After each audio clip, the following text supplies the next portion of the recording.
Hello guys, I am Ashish R K and you know that कि हर तरफ lockdown को देखते हुए विभिन्न प्रकार के ऑनलाइन क्लासेस विभिन्न प्रकार के स्कूलों ने संस्थाओं ने चालू करके रखा है।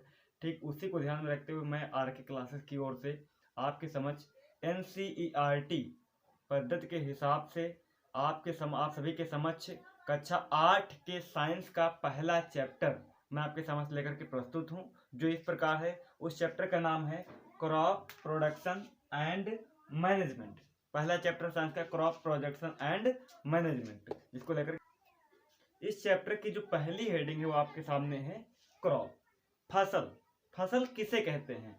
When plants of the same kind are cultivated at one place on a large scale it is called a crop. इसका मतलब ये होता है कि जब एक ही प्रकार के पौधों को एक स्थान पर भारी मात्रा में पैदा किया जाता है, उत्पन्न किया जाता है, उसको हम फसल कहते हैं। इसके एग्जाम्पल कुछ विभिन्न प्रकार के होते हैं। पहला एग्जाम्पल है कैरियर, मतलब अनाज, वेजिटेबल सब्जियां, और फ्रूट्स मतलब विभिन्न प्रकार की वो चीजें जो एक बड़े स्थान पर एक ही प्रकार के पौधों को उत्पादित करते हैं, वो प्रकार के पौधे फसल कहलाते हैं। देखिए, जो फसलें होती हैं हमारे भारत में, फसल को उत्पादित करने के लिए दो तरीके अपनाए गए हैं। इन दोनों को इनके मौसम के अनुसार बांट दिया गया है।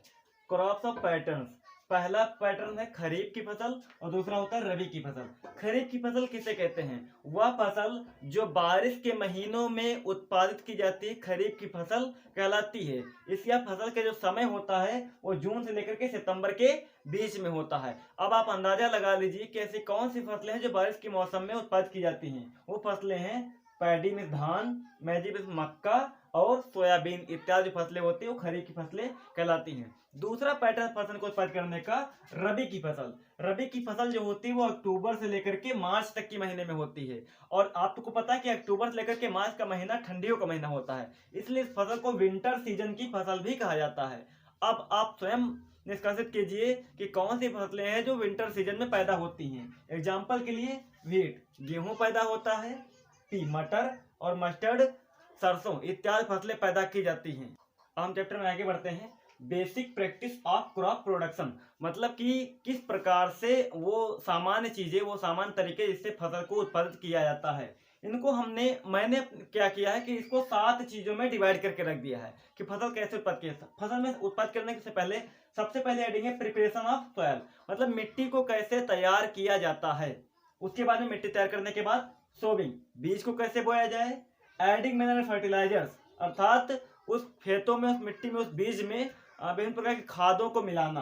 इरिगेशन मतलब होता है सिंचाई करना।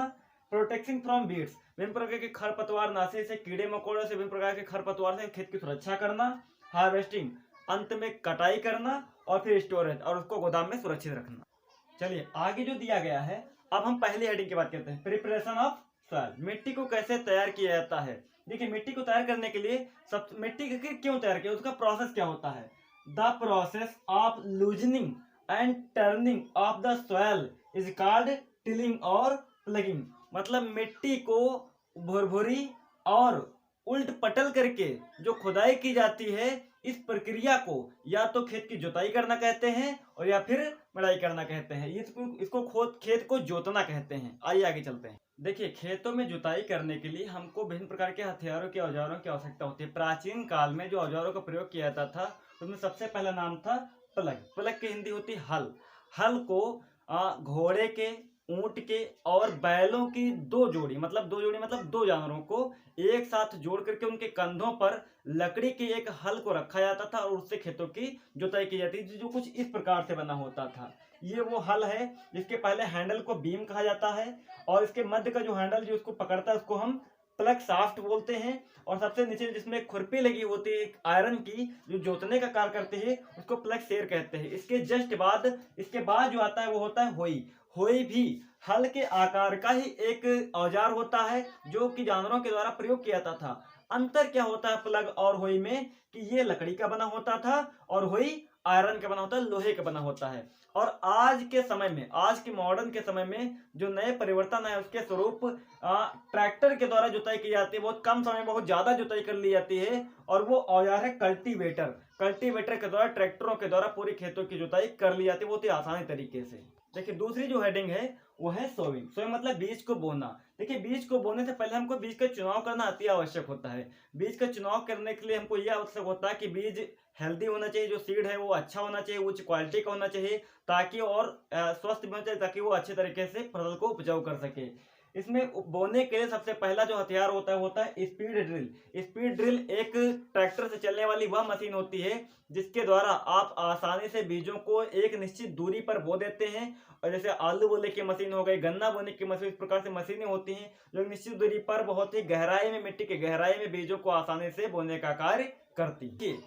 अब जो तीसरी हेडिंग है वो है एडिंग मैनर एंड फर्टिलाइजेशन। हमको कब खाद और क्या क्या मिलाना चाहिए उसमें। सबसे पहली चीज के मैनर और फर्टिलाइजेशन कहते किसे हैं। The substance which are added to the soil in the form of nutrients for the healthy growth of plants are called manure and fertilizers।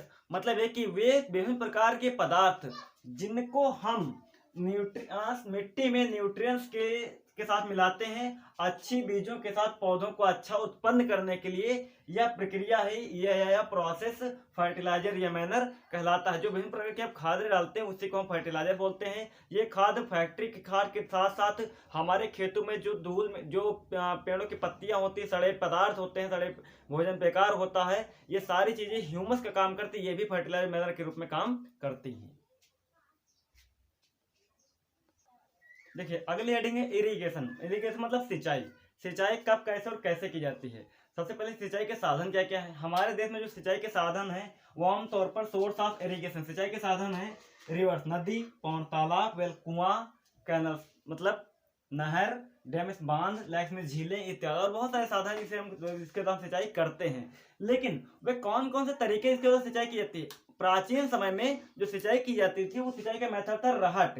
एक रहट नाम का यंत्र होता है, इसके द्वारा सिंचाई की जाती थी। ढेकली के द्वारा सिंचाई की जाती थी और चैन पंप के द्वारा सिंचाई की जाती थी। और जो आज का समय है इसमें स्प्रिंकलर के द्वारा सिंचाई की जाती है। स्प्रिंकलर क्या होता है, जिसको आप कहते हैं फंवारा मारना। पाइपलाइन बिछी होती है और इसका प्रयोग चाय, कॉफी और बगीचे के रूप में किया जाता है, बगीचे के पौधों को सींचने के रूप में किया जाता है। इसके साथ साथ ड्रिप का प्रयोग नाली बना करके दूर दूर तक की फैले हुए खेतों में पानी सींचने के काम किया जाता है।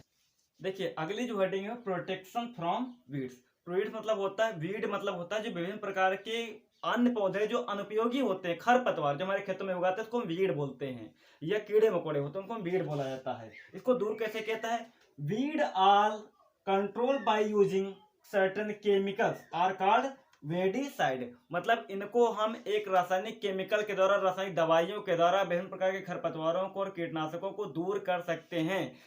ये प्रक्रिया वेडिसाइड्स कहलाती है। इसमें सबसे बड़ा नाम होता है जो केमिकल्स आता है वो है 2,4-D। देखिए अब अगली हेडिंग है हार्वेस्टिंग, फसल की कटाई। फसल की कटाई को हम सिकल नामक औजार से करते हैं। क्या चीज है, सिकल। सिकल मीन्स होता है हंसिया, ये होता है सिकल, और सिकल को कहते हैं हंसिया। हंसी के द्वारा फसल की कटाई की जाती है। इसके साथ साथ कुछ विभिन्न प्रकार की मशीनों के द्वारा की जाती है। पहला स्टेप होता है थ्रेसिंग। थ्रेसिंग मतलब होता है फसलों में आए हुए कूड़े को साफ सफाई करना, और उसके बावजूद अगर कोई चीजें रह जाती हैं तो उसको विनोइंग मतलब पंखे के सामने ला करके हम ओसा देते हैं, उसको साफ करते हैं, धूल मिट्टी कर दूर हो जाती है और एक साफ सुथरा फसल हमको प्राप्त हो जाती है। उसके बाद में सबसे बड़ा वर्क होता है स्टोरेज। फसल को कैसे हम सुरक्षित रखें। सुरक्षित रखने के लिए जूट की बड़े बड़े बैगों में, बोरियों में उसको भर करके एक बड़े सिलॉज या ग्रेनीज, ये गोदाम के नाम होते हैं, जहां पर रखा जाता है, उसको रखा जाता है विभिन्न प्रकार के कीड़े मकोड़े जैसे कि रैट है ना, बिल्ली, आज चीजों से बचाने के लिए, चूहों से बचाने के, ताकि उसमें कोई बेकार ना पाए, बारिश से बचाने के लिए, और इसको सुरक्षित तौर पर एक जगह पर रखा जाता है और इस तरीके से फसल की प्राप्ति, उत्पादन हो जाता है। ठीक, देखिए भोजन न सिर्फ हमको फसलों में मिलता है बल्कि जानवरों से मिलता है। विभिन्न प्रकार के जानवर हमको विभिन्न प्रकार के भोजन देते हैं और उस प्रकार से हमने लिस्ट बनाई। ये आप लोग होमवर्क करेंगे घर पर, ये लिस्ट आपको तैयार करनी है। मैंने पहला बताया, जैसे पहला नंबर है मिल्क। मिल्क हमको कौन कौन से जानवर प्राप्त होता है, काऊ, बफेलो, सी गोट्स, उसी प्रकार से जैसे अंडे हो गए, मांस हो गए, सारी चीज़ों के नाम लिखेंगे और यहाँ पर उनके जानवरों के नाम लिखेंगे। और इसी के साथ मैं इस वीडियो को समाप्त करता हूँ। इस वीडियो को शेयर करें, लाइक करें और सब्सक्राइब करें और अपने दोस्तों को इसको जरूर शेयर करते रहें ताकि हर एक इंसान तक कि ये पहुँच जाए। जय हिंद, जय भारत। लॉकडाउन का पालन करें और अपने घरों में सुरक्षित रहें, यह मेरी कामना है।